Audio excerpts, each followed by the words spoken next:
बैल का दूध। हमेशा की तरह एक दिन मौका पाकर दरबारी बीरबल के खिलाफ बादशाह अकबर के कान भरने लगे। वे कहने लगे, जहांपना, बीरबल स्वयं को कुछ ज्यादा ही अक्लमंद समझता है। यदि वह इतना ही अक्लमंद है तो उसे कहिए कि वह बैल का दूध लेकर आए।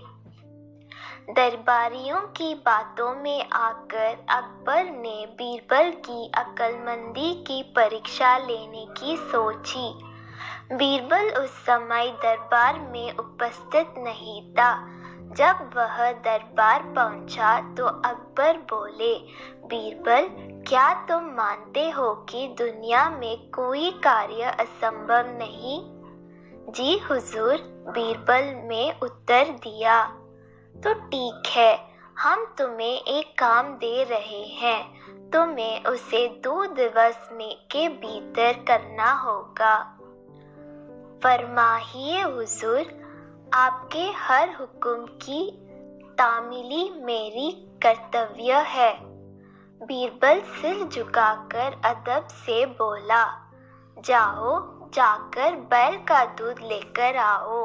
अकबर ने आदेश दिया। आदेश सुनकर बीरबल बौखला रह गया। इधर दरबारी मन ही मन बड़े प्रसन्न हुए। वे जानते थे कि यह कार्य असंभव है, क्योंकि दूध गाय देती है, बैल नहीं। क्यों बीरबल, तुमने कोई जवाब नहीं दिया? अकबर बोले। बीरबल क्या कहता, वह बहस करने का समय नहीं था।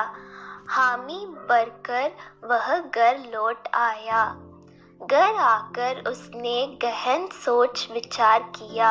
अपनी पत्नी और पुत्री से भी चर्चा की। आखिरकार सबने मिलकर एक उपाय निकाल ही लिया। उस रात बीरबल की पुत्री अकबर के महल के पीछे स्थित कुएं पर गई और पीट पीट कर कपड़े धोने लगी। अकबर के महल की खिड़की उस कुएं की ओर खुलती थी।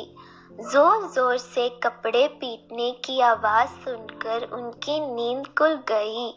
खिड़की से झांकने पर उन्होंने एक लड़की कुएं पर कपड़े धोती हुई दिखाई पड़ी। अकबर ने वहीं से चिल्लाकर उस लड़की से पूछा, बच्ची, इतनी रात गई, कपड़े क्यों धो रही हो? बीरबल की पुत्री बोली, हुजूर, मेरी माता घर पर नहीं है। वे कुछ महीनों से अपने मायके में हैं। उनकी अनुपस्थिति में आज मेरे पिता ने एक बच्चे को जन्म दिया।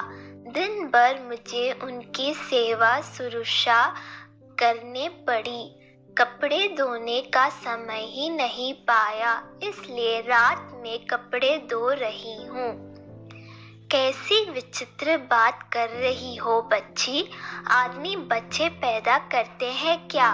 अकबर कुछ नाराजगी में बोले। करते हैं हुजूर, जब बैल दूध दे सकता है तो आदमी भी बच्चे पैदा कर सकते हैं। बीरबल की पुत्री ने उत्तर दिया। यह सुना था कि अकबर की नाराजगी हवा हो गई और वे पूछ बैठे, बच्ची, कौन हो तुम? हुजूर, ये मेरी पुत्री है। पेड़ के पीछे छुपे बीरबल ने अकबर के सामने आकर उत्तर दिया। आओ, तो ये तुम्हारा स्वंग था? अकबर मुस्कुराते हुए बोले, गुस्ताखी माफ हुजूर, और कोई रास्ता भी नहीं था अपनी बात समझाने का। बीरबल अकबर की नींद में कल्लल डालने के लिए क्षमा मांगते हुए बोला।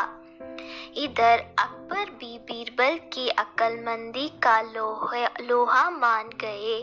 अगले दिन रात का पूरा वितरण दरबारियों को सुनाते हुए उन्होंने बीरबल को उसकी अक्लमंदी के लिए सोने का हार इनाम में दिया। दरबारी हमेशा की तरह जल भुना कर रहे